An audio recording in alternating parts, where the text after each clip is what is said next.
Friends, good morning. Doctor Ranjan है। आज मैं आपके साथ डिस्कस करूंगा पेंटिंग के बारे में। डॉग अगर आप नॉर्मल से ज़्यादा सांसें ले रहा है तो वो क्यों है। पहले आपको पता होना चाहिए कि डॉग का नॉर्मल जो रेस्पिरेटरी रेट है वो 10 से 30 के बीच में होता है, depending on situation.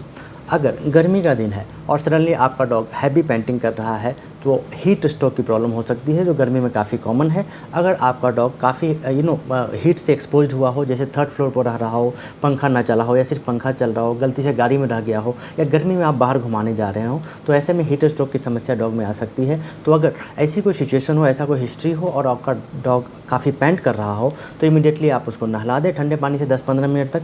Most probably नहलाने से ही वो ठीक हो जाएगा, लेकिन नहलाने के बाद भी पेंट करता है तो उसको आप अपने वेट के पास ले जाएं। अगला कारण हो सकता है फीवर।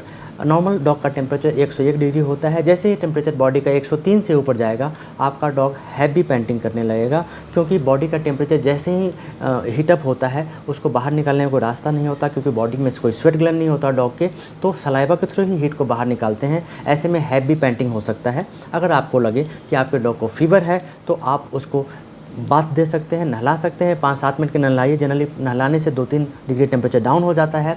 उसके बाद अगर आपके पास उस समय वेट अवेलेबल नहीं हो तो नॉर्मल एक क्रोसिन का टैबलेट दे दीजिए, लेकिन इससे ज़्यादा आप ना करें, क्योंकि क्रोसिन का टैबलेट सिर्फ फीवर को डाउन कर सकता है लेकिन इन्फेक्शन को ठीक नहीं करता। तो ज़्यादा इसको यूज करने से बिना वेट के कंसल्टेंट से बीमारी और बढ़ सकती है, जो फैटल हो सकती है आपके डॉग के लिए।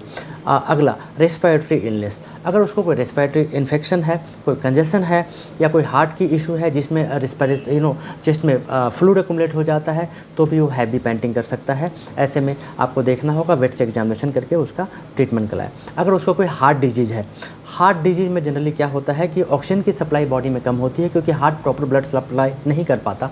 ऐसे में जो ऑक्सीजन सप्लाई बॉडी को चाहिए वो नहीं हो पाती, तो उसको पूरा करने के लिए डॉग ज़ोर ज़ोर से पेंट करते हैं, सांस को तेज तेज से खींचते हैं। यहाँ पे मैं आपको डिफ्रेंशिएशन सिखाना चाहूँगा। हीट स्ट्रोक, फीवर और हार्ट के इशू से पेंटिंग में अंतर क्या है। नॉर्मली हीट स्ट्रोक हो या फीवर हो उसमें डॉग जोर जोर से हाँफेगा, सलाइवा काफ़ी उसके टंग से गिरेगा। लेकिन हार्ट से रिलेटेड किसी भी इशू में अगर डॉग पेंट करता है तो उसमें आप देखोगे सांस को तेज़ी से खींचेगा, क्योंकि बॉडी को ज़्यादा ऑक्सीजन की ज़रूरत है जो वो पूरा नहीं कर पा रहा। ऐसे में जो इन्हेलेशन होगा वो थोड़ा स्ट्रेसफुल होगा। डॉग इस प्रकार से सांस लेगा जो अंदर की ओर खींच रहा होगा, तो उसको आप ज़रूर डिफ्रेंशिएट करें। आप उसके टंग को देखें, ऐसा कुछ है तो अगर वो पिंक से ब्लूइश हो रहा हो तो it is an emergency. Immediately आप अपने वेट के पास ले जाएं अपने डॉग को।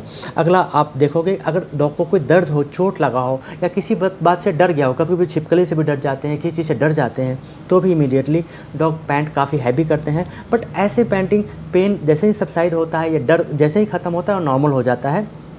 पेन में आप ये देखोगे कि तेज़ी से हाँफने के साथ साथ आपका डॉग बेचैन रहेगा, यहाँ बैठेगा, वहाँ बैठेगा, पेट के बल बैठेगा। अगर ऐसा कोई सिम्टम्स हो तो आप समझ सकते हो कि आपके डॉग के शरीर में कहीं ना कहीं पेन है, जिसकी वजह से वो पेंट कर सकता है। अगला स्टेरॉइड थेरेपी। समटाइम स्टेरॉइड के इंजेक्शन या मेडिसिन देने से भी पेंटिंग बढ़ जाती है, क्योंकि स्टेरॉइड बॉडी के मेटाबॉलिक रेट को बढ़ाता है। उसकी वजह से थोड़ी सी पेंटिंग हो जाती है, जो टाइम बीइंग के लिए होती है, उसके बाद अपने आप नॉर्मल हो सकती है।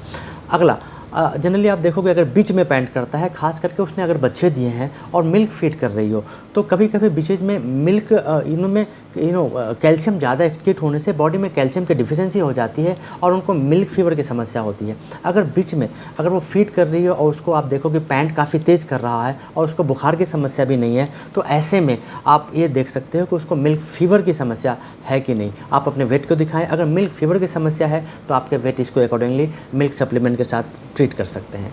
Thank you friends, thank you very much.